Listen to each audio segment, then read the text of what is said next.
সংস্কৃত পাঠশালাতে সকলকে স্বাগত জানাই। আমি সুরজিৎ রয়। আজকে 5th সেমিস্টার ডিএসসি 1-এর রুদ্রাধ্যায় নিয়ে আলোচনা করব। এই রুদ্রাধ্যায়ে মোট 14টি মন্ত্র রয়েছে, যেটা আমাদের পাঠ্য। প্রতিটা মন্ত্র নিয়ে আজকে আলোচনা করব। তাহলে চলো শুরু করা যাক। আগে এই রুদ্রাধ্যায় আলোচনা করার পূর্বে আমাদের একটু বেদ সম্বন্ধে জানতে হবে। বেদ মূলত হচ্ছে কটি? 4টি: ঋক, সাম, যজুর এবং অথর্ব। এর মধ্যে যজুর্বেদের 2টি শাখা রয়েছে, একটা কৃষ্ণ যজুর্বেদ আর একটা শুক্ল যজুর্বেদ। শুক্ল যজুর্বেদের মধ্যে রয়েছে বাজসেনীয় সংহিতা। এই বাজসেনীয় সংহিতার আবার 40টি অধ্যায় রয়েছে। এই 40টি অধ্যায়ের মধ্যে 16তম অধ্যায় হচ্ছে এই রুদ্রাধ্যায়। অর্থাৎ আমরা বলতে পারি শুক্ল যজুর্বেদের বাজসেনীয় সংহিতার অন্তর্গত 16তম অধ্যায় হচ্ছে রুদ্রাধ্যায়। এই রুদ্রাধ্যায়ে মোট মন্ত্র রয়েছে 66টি। তার মধ্যে শুধুমাত্র 14টি মন্ত্রই আমাদের পাঠ্য রয়েছে। সেই 14টি মন্ত্র নিয়ে আজকে আমরা পাঠ করব। এই মন্ত্রের দেবতা হচ্ছেন রুদ্র এবং ঋষি হচ্ছেন প্রজাপতি, এবং অধিকাংশ মন্ত্রটাই অনুষ্টুপ ছন্দে রচিত হয়েছে। এর পরের ভিডিওতে এই রুদ্রাধ্যায়ের কিছু ব্যাখ্যা নিয়ে আলোচনা করব। এবার এক এক করে আমরা প্রতিটা মন্ত্রই আলোচনা করব। দেখো, প্রথম মন্ত্রটি কি বলছে? নমস্তে রুদ্রমন্নব উতত ঈশবে নমঃ বাহুভ্যামূত তে নমঃ। প্রথম এই মন্ত্রটা একটু মুখস্থ, তোমরা সবাই একটু মুখস্থ করে রাখবে। এমন আসতে পারে প্রশ্নে যে প্রথম মন্ত্রটি লেখো, তখন তোমাদের এই মন্ত্রটা লিখতে হবে। নমস্তে রুদ্রমন্নব উতত ঈশবে নমঃ বাহুভ্যাম উত তে নমঃ। নমস্তে, নমঃ কথার অর্থ নমস্কার, তে মানে তোমাকে, তোমাকে নমস্কার জানাই। ঋষিরা বলছেন তোমাকে নমস্কার জানায়। কাকে? রুদ্র। হে রুদ্র, এখানে সম্বোধন করা হয়েছে রুদ্রদেবকে। হে রুদ্র, তোমাকে নমস্কার জানাই। তোমার কার প্রতি নমস্কার জানানো হচ্ছে? মন্যব। মন্যব কথার অর্থ হচ্ছে রাগ, ক্রোধ। অর্থাৎ হে রুদ্র, তোমার ক্রোধের প্রতি তোমাকে নমস্কার জানাই। তারপর কি বলছে? উত। উত কথার অর্থ হচ্ছে এমন কি। এমন কি ত ঈশবে নমঃ। এমন কি ত অর্থাৎ তোমার, ত অর্থাৎ এখানে তে বোঝানো হয়েছে। ত অর্থাৎ তোমার ঈশবে নমঃ, তোমার ইস্যু অর্থাৎ বাণ, তোমার বাণকেও নমস্কার জানাই। অর্থাৎ তাহলে কি বলছে প্রথম লাইনের মানে? যে হে রুদ্র, তোমাকে নমস্কার, তোমার ক্রোধকে নমস্কার জানাই, এমনকি তোমার বাণকেও নমস্কার জানাই। বাহুভ্যাম উত তে নমঃ। এমনকি, উত কথার অর্থ এমনকি, এমনকি বাহুভ্যাম মানে বাহু কথার অর্থ হচ্ছে হাত, অর্থাৎ তোমার হাত দুটিকেও নমঃ নমস্কার জানাই। অর্থাৎ ঋষিগণ কি জানাচ্ছেন? ঋষিগণ হচ্ছে রুদ্রদেবের ক্রোধের প্রতি নমস্কার জানাচ্ছেন, বাণের প্রতি নমস্কার জানাচ্ছেন, এবং তার বাহু যুগলকেও নমস্কার জানিয়েছেন। দ্বিতীয় নম্বরে কি বলছে? ইয়াত রুদ্র শিবা তনু ঘোরা অপাপকাশিনী তয়া নস্তন্বা শান্তময়া গিরিশন্তাভি চাকসিহি। ইয়াত রুদ্র শিবা তনু ঘোরা অপাপকাশিনী তয়া নস্তন্বা শান্তময়া গিরিশন্ত অভিচাকসিহি। এখানে রুদ্র, যে ইয়াত রুদ্র এখানে বিশেষণ করা হয়েছে, এই সম্বোধন করা হয়েছে। তাই বলছে কি, হে রুদ্র, ইয়াত শিবা। ইয়া মানে যে, ইয়া মানে তোমার, তোমার যে শিবা কথার অর্থ হচ্ছে মঙ্গলময়। ঠিক আছে? অর্থাৎ তোমার যে মঙ্গলময় তনু অর্থাৎ শরীর, অর্থাৎ তোমার যে মঙ্গলময় যে শরীর রয়েছে, অঘোর অপাপকাশিনী অর্থাৎ অর্থাৎ পাপ বিনাশকারী যে শরীর রয়েছে, তয়া নস্তন্বা শান্তময়া গিরিশান্ত অভিচাকাশিহি। বলছে তোমার যে শান্তময় মঙ্গলময় যে সৌম্য শরীর রয়েছে, পাপ বিনাশকারী যে শরীর রয়েছে, গিরিশন্ত, এখানে একটা বিশেষণ দেওয়া হয়েছে রুদ্রদেবের, গিরিশন্ত। বলছে হে গিরিশন্ত, তয়া মানে তার দ্বারা, ন স্তন্বা শান্তময়, সেই শান্তময় অর্থাৎ মঙ্গলময় শরীর দ্বারা আমাদের কি করো? অভিচাকসিহি, আমাদেরকে দেখো, আমাদেরকে নিরীক্ষণ করো। অর্থাৎ তোমার এই রৌদ্র রূপের দ্বারা আমাদেরকে দেখো না, তোমার শান্ত যে সৌম্য রূপ রয়েছে সেই শান্ত সৌম্য রূপের দ্বারা আমাদেরকে তুমি দেখো, যে তোমার সেই রৌদ্র রূপ দ্বারা আমাদের দিকে যেন দেখো না। কীভাবে দেখেও? সেই মঙ্গলময় যে শান্তময় শরীর রয়েছে তোমার, সেই শরীর দিয়ে আমাদের দেখো। তৃতীয় নাম্বারে যাওয়া যাক। দেখো তৃতীয় নাম্বারে কি বলছে, ইয়ামিষুম গিরিশন্ত হস্তে বিভর্ষস্তবে শিবাঙ্গিরিত্র তাং কুরু মা হিংসি পুরুষং জগৎ। বলছে কি, ইয়ামিষুম গিরিশন্ত্য হস্তে বিভর্ষস্তবে শিবাঙ্গিরিত্র তাং গুরু মা হিংসি পুরুষম জগৎ। এখানেও রুদ্রদেবের দুটো বিশেষণ আমরা পাচ্ছি। গিরিশন্ত, এটা গিরিশন্ত আগেই আমরা পেয়েছি, গিরিশন্ত। এছাড়া আর একটা নতুন পাচ্ছি গিরিত্র আর গিরিশন্ত, দুটোই হচ্ছে রুদ্রদেবের বিশেষণ। দুটোর কথারই অর্থ ওটা অনেকটাই এক। গিরি অর্থাৎ কি? পর্বতে, অর্থাৎ যিনি পর্বতে বাস করেন। কে? শিব কোথায় বাস করতেন? শিব হচ্ছে কৈলাস, অর্থাৎ গিরি বলতে এখানে যিনি কৈলাসে বাস করে সকলের সুখ প্রদান করেন তিনি হচ্ছেন গিরিশন্ত, আর তিনিই হচ্ছেন গিরিত্র। যাই হোক, এবার মানেটা দেখা যাক। প্রথম লাইনে দেখো, ইয়াম ইসুম গিরিশন্ত, হে গিরিশন্ত। ইয়াম ইসুম, ইয়াম মানে যে, ইস্যু কথার অর্থ বান, অর্থাৎ তুমি যে বান, হস্তে বিভর্ষস্তবে হাতে ধারণ করে আছো, কিসের জন্য? নিক্ষেপ করার জন্য। অর্থাৎ হে গিরিশন্ত, তুমি যে বানকে হাতে ধারণ করে আছো নিক্ষেপ করার জন্য, শিবাং তাং কুরু, শিবাং তাং কুরু, শিব কথার অর্থ হচ্ছে মঙ্গল, তাং মানে তাকে, কুরু অর্থাৎ করো। অর্থাৎ তুমি যে হাতে বানটা ধারণ করে আছো সেই বানটা কি করো? মঙ্গলময় করো। অর্থাৎ সেই অসুর, রাক্ষস, পিশাচ এদেরকে বধ করে দাও, যেন আমাদের কাছে না আসে। এবার কি বলছে? গিরিত্র, হে গিরিত্র, মা হিংসি পুরুষম জগৎ। হে রুদ্রদেব, হে গিরিত্র, মা হিংসা করো না। কাকে? পুরুষম জগৎ। দেখো, পুরুষ কথার অর্থ কিন্তু শুধু ছেলেদেরকে নয়, পুরুষ কথার অর্থ সমগ্র জীবকে বোঝানো হয়। অর্থাৎ এখানে পুরুষম জগৎ মানে জীব জগৎকে। অর্থাৎ হে গিরিত্র, হে রুদ্র, তুমি পুরুষ জীব জগৎকে হিংসা করো না, অর্থাৎ বিনাশ করো না। ঋষিরা রুদ্রদেবের এই ভয়ঙ্কর রূপ দেখে এতটাই ভীত হয়ে আছেন যে তারা বারংবার, প্রতিটা মন্ত্রেই আমরা দেখব যে বারংবার তারা প্রার্থনা জানাচ্ছেন যে কি, তার হাতে যে ধনুক রয়েছে সেই ধনুকটা যেন আমাদের জন্য, আমাদের মঙ্গল, ধনুক দিয়ে যেন আমাদের মঙ্গল বিধান করেন, এই জীব জগৎকে যাতে বিনাশ না করেন, এটা বারংবার তারা প্রার্থনা জানিয়েছেন। যাই হোক, আশা করি 3 নাম্বারটাও বোঝা গেছে। এর পরেরটা দেখো, পরেরটায় কি বলছে? শিবেন বচসা গিরিশ আচ্ছা বদামসি যথা না সর্বমিদ জগৎ অজক্ষ্মম সুমনাশত। শিবেন বচসা গিরিশ আচ্ছা বদামসি যথা নঃ সর্বম ইদ জগৎ অয়ক্ষ্মম সুমনাশত।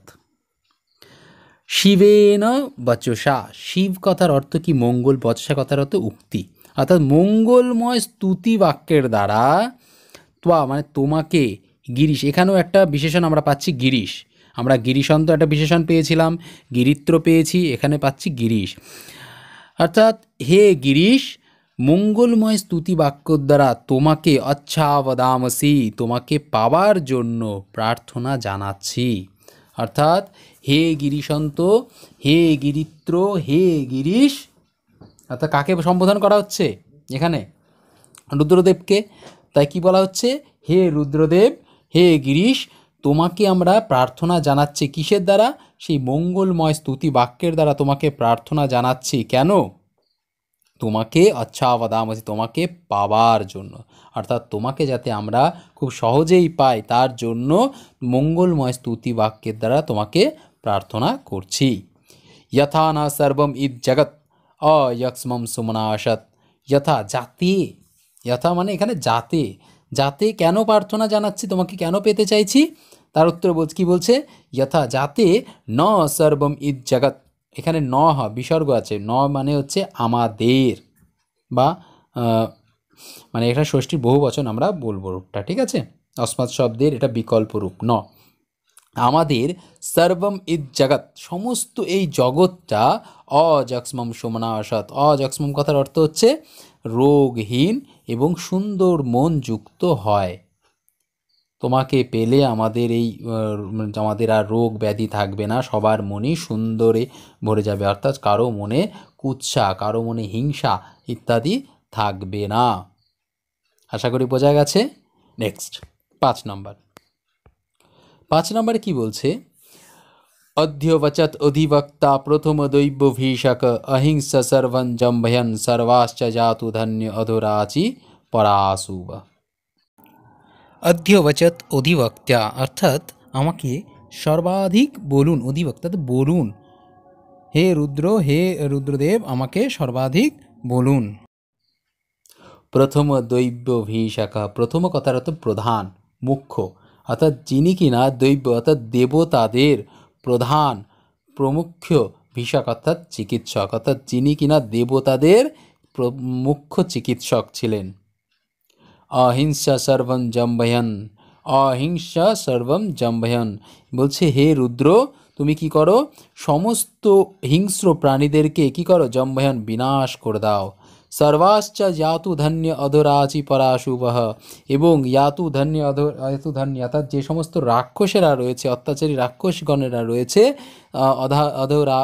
অধরাচি তাদেরকে পাতালে পাঠিয়ে দাও, তাদেরকে কি করো? দূরীভূত, এখান থেকে দূরীভূত করে দাও। আশা করি 5 নম্বরটাও বোঝা গেছে। নেক্সট 6 নম্বর। 6 নম্বর কি বলছে? অসৌজস্তাম্র অরুণ ऊत बभ्रुसु मंगलः ये चैनं रुद्रावीत दीक्षु श्रितः सहस्रशो एवेशं हेडमहे।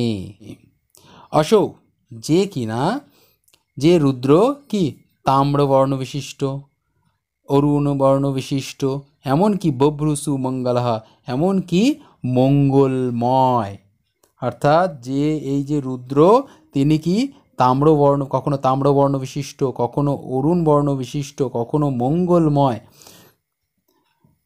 কখনো তিনি মঙ্গলময়ী হয়ে যাচ্ছেন। সেই রুদ্র ইয়ে চ এনাং রুদ্রা, এই সেই রুদ্র যে কি করছে? অভিত দিক্ষু শ্রিতাহা, অভিত দিক্ষু শ্রিতা মানে হচ্ছে সমস্ত দিক থেকে, সহস্র দিক থেকে, সকল দিক থেকে কি করছে? শ্রিতাহা আশ্রয় করেছেন। সহস্রাশ এবেশং ইড ইবামহে, তার এই ক্রোধ প্রশমনের জন্য ইমহে আমরা প্রার্থনা জানাই। অর্থাৎ কি বলছে?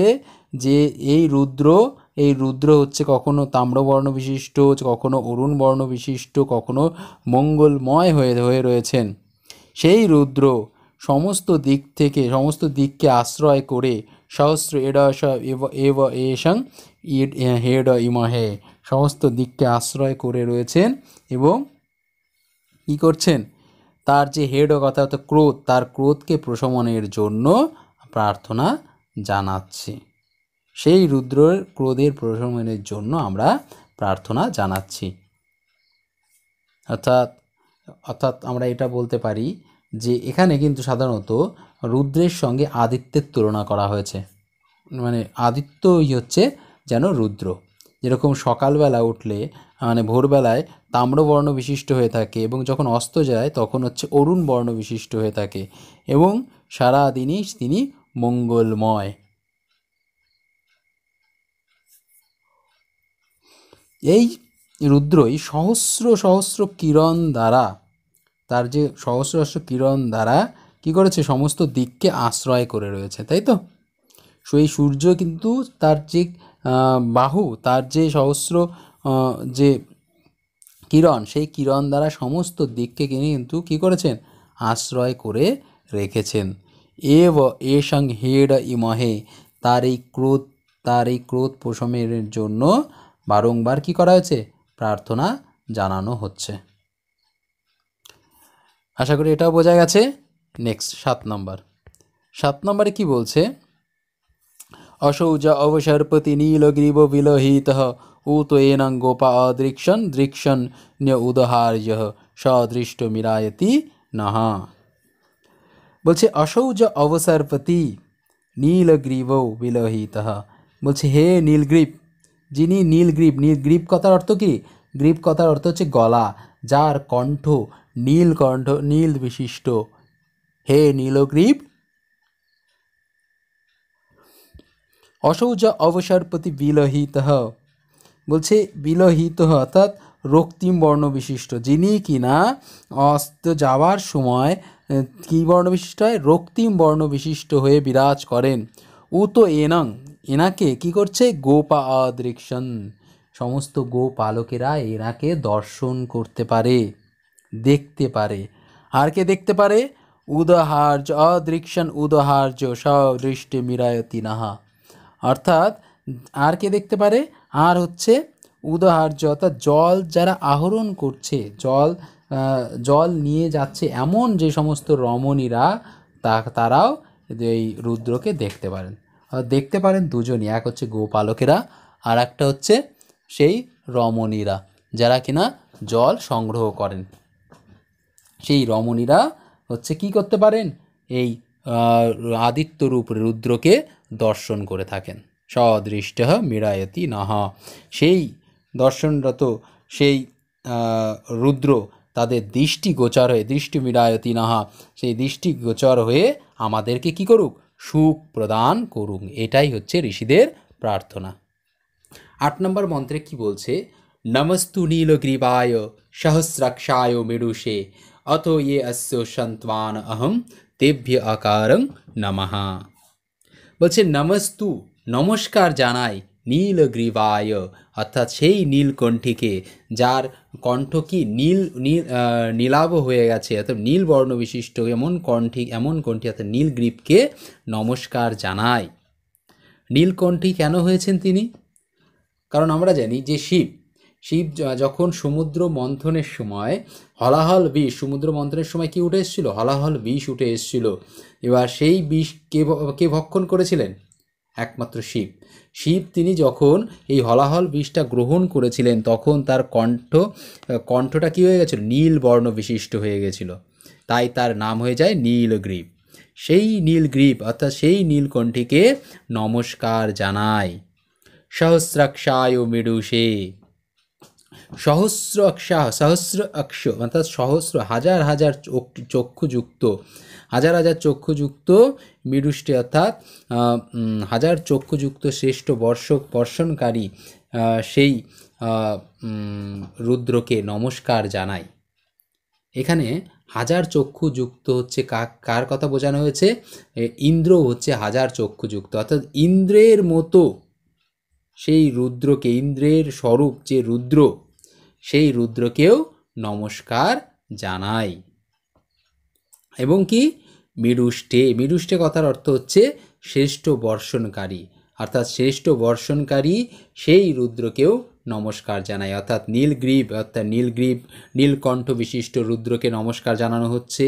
সহস্র অক্ষিযুক্ত ইন্দ্রের মতো সেই রুদ্রকেও নমস্কার জানাই। আর ঋষিরা কাকে নমস্কার জানাচ্ছেন? মেরুষ্টে অর্থাৎ শ্রেষ্ঠ বর্ষণকারী সেই রুদ্রকেও নমস্কার জানাচ্ছেন। অথো ইয়ে অশ্ব সন্ত্বান অহম তেভ্য আকারং নমঃ। এমনকি অশ্ব সন্ত্বান, সন্তান কথার অর্থ হচ্ছে ভৃত্য, পরিচারক, অর্থাৎ সেই তার যে সন্তান রয়েছে, তার যে ভৃত্য রয়েছে, অহম আমি, তেভ্য আকারং নমঃ আমি তাদেরকেও নমস্কার জানাই। অর্থাৎ ঋষি শুধুমাত্র তাকে নমস্কার জানাচ্ছে না, তিনি হচ্ছেন নীলকণ্ঠ বিশিষ্ট সহস্র অক্ষিযুক্ত, তিনিই হচ্ছেন শ্রেষ্ঠ বর্ষণকারী।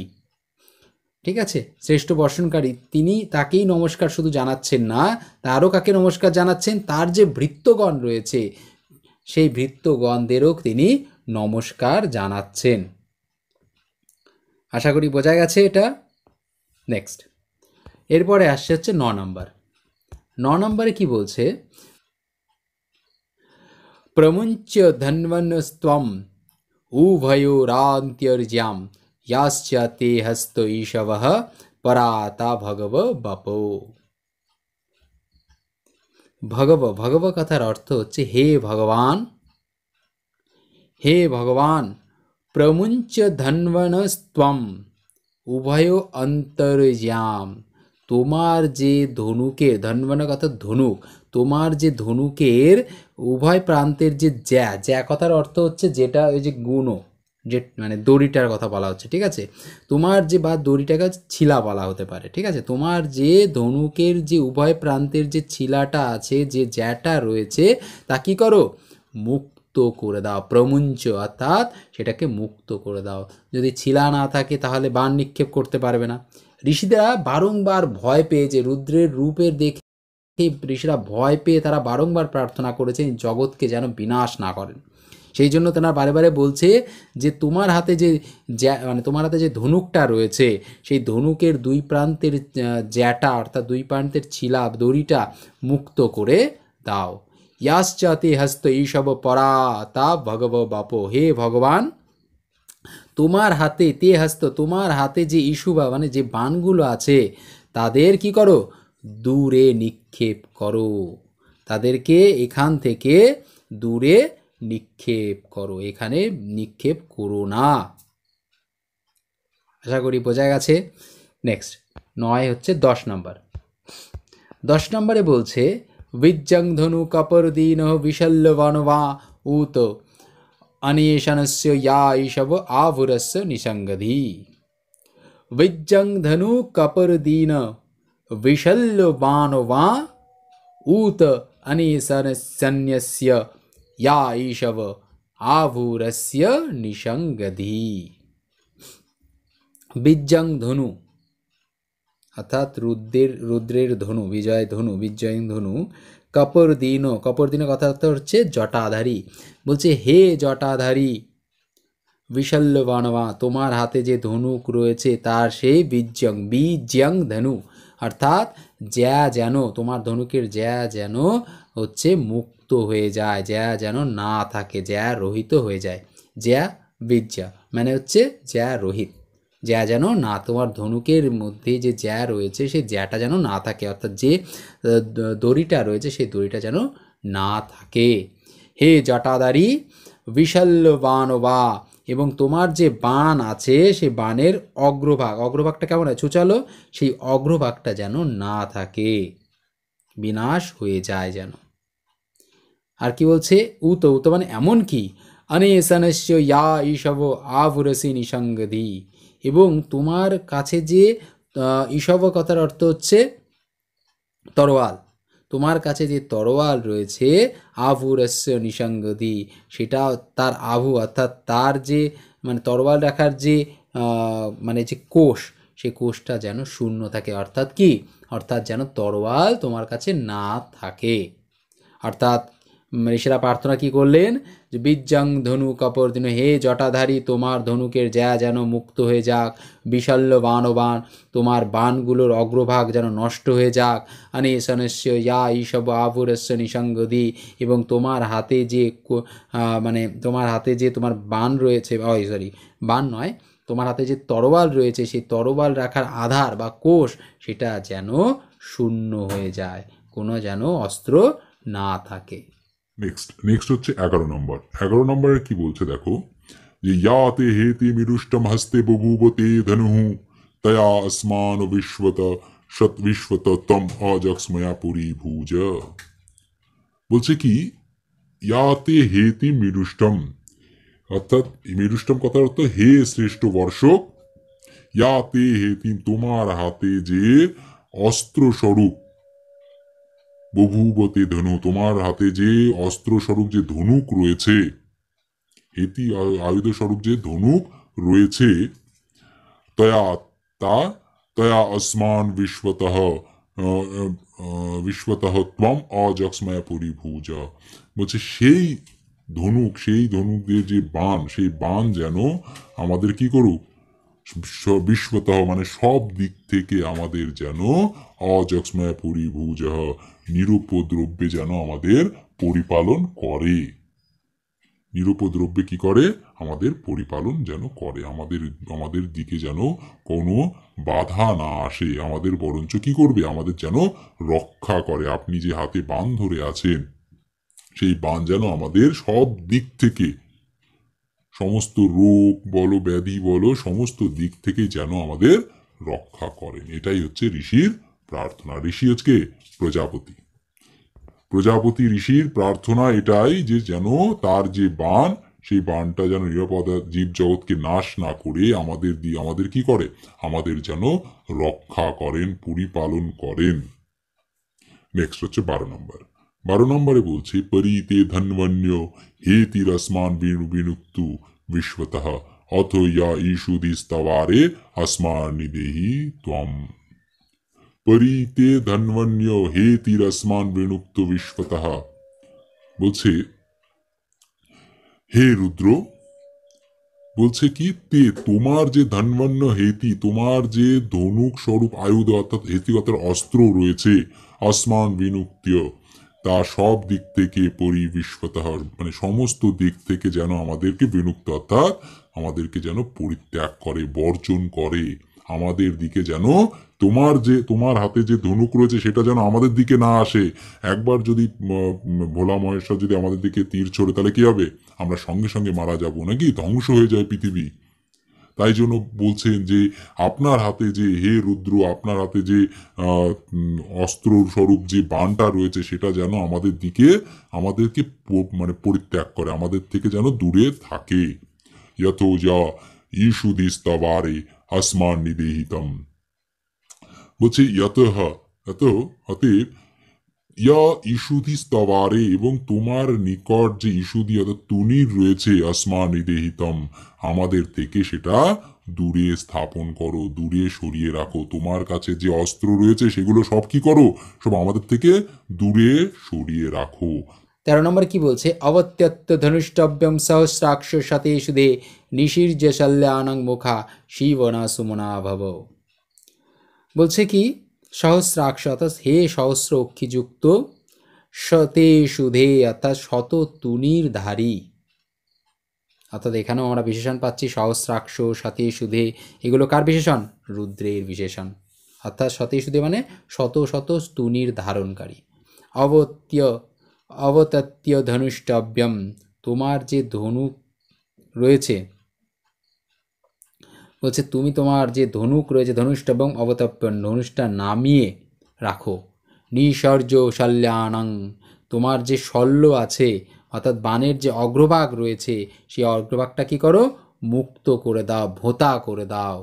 শিব আছে ন সুমনা ভব, শিব ন সুমনা ভব, এবং আমাদের প্রতি, ন মানে আমাদের প্রতি, শিব অর্থাৎ মঙ্গলময় এবং সুন্দর মনযুক্ত হও, সুন্দর হৃদয় সম্পূর্ণ হও, আমাদের দিকে বাণ নিক্ষেপ করো না। আজকের লাস্ট হচ্ছে 14 নম্বর। 14 নম্বরে কি বলছে, নমস্ত আয়ুধায় নাততায় ধৃষ্ণবে উভাভ্যাম উততে নমঃ বাহুভ্যাম তব ধন্বন্যে। এখানে আবার কি বলা হচ্ছে, হে রুদ্রদেব, নমস্তে, তোমাকে নমস্কার জানাচ্ছি, তোমার কিসের প্রতি, আয়ন তাতায়, মানে তোমার যে অনারোপিত যে বাণ অর্থাৎ ধনুকে এখনো যে বাণটা তুমি আরোপ করনি সেই বাণের প্রতি আমি নমস্কার জানাচ্ছি। উভাভ্যাম উত, এবং উভয়ের প্রতি, তোমার উভয় যে বাহু রয়েছে, বাহুভ্যাম, তোমার যে উভয় যে বাহু রয়েছে সেই বাহুর প্রতিও তোমাকে নমস্কার জানাচ্ছি। এমনকি তব ধন্বন্বে নমঃ, এমনকি তোমার ধনুকের প্রতিও নমস্কার জানাচ্ছি। প্রথম মন্ত্রে আমরা যখন দেখেছিলাম তখনও তিনি তার ধনুকের প্রতি, তার অস্ত্রের প্রতি এবং তার প্রতি নমস্কার জানিয়েছিলেন। আবার শেষেও তিনি আবারও নমস্কার দিয়ে শেষ করছেন। কাকে নমস্কার করছেন, তোমার অস্ত্রকে মানে শত্রুবধের যে অনাবৃত বাণ সেই বাণের প্রতি নমস্কার জানিয়েছেন, তার বাহুর প্রতি নমস্কার জানিয়েছেন এবং তার ধনুকের প্রতিও বারংবার ঋষিরা নমস্কার জানিয়েছেন। আশা করি তোমরা এই 14টি মন্ত্র বুঝতে পেরেছ। এরপরে আমি কয়েকটা নোট তোমাদের এখানে আমরা আলোচনা করব। আর যদি তোমাদের কোনো প্রশ্ন থাকে তবে অবশ্যই এই নাম্বারে হোয়াটসঅ্যাপ আছে, এই হোয়াটসঅ্যাপে তোমরা যোগাযোগ করতে পারো। আমি খুব তাড়াতাড়ি একটা গ্রুপ খুলতে চলেছি, তোমরা সেই গ্রুপে জয়েনও করতে পারো।